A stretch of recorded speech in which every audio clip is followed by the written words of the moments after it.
আসসালামু আলাইকুম। আজকের ভিডিওতে আমি আপনাদের সাথে খুব গুরুত্বপূর্ণ একটি বিষয় শেয়ার করব, যা আজকালকার দিনে এক মহামারী আকারে ধারণ করেছে। সেটা হচ্ছে নারী পুরুষের অবাধ মেলামেশা। মানুষেরা পক্ষপাত করে, হয় মেয়েদের খোলামেলা চলতে বলে, ছেলেদের সংযত হয়ে চলার আদেশ দেয়, নতুবা মেয়েদের সংযত হয়ে চলতে বলে, ছেলেদের সুযোগ করে দেয় বিন্দাস জীবন কাটানোর। কিন্তু ইসলাম কোনো ধরনের পক্ষপাত করে না।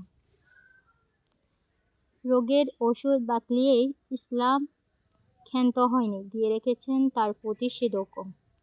সেই প্রতিষেধক হলো একটা দেওয়াল, যার এক পাশে থাকবে পুরুষেরা আর অন্য পাশে নারী। মাহরাম নন এমন পুরুষেরা নিতান্ত দরকার ব্যতীত ঘেঁষতে পারবে না কোনো নারীর পাশে, আর কোনো নারী পাবে না পুরুষের সংস্পর্শ।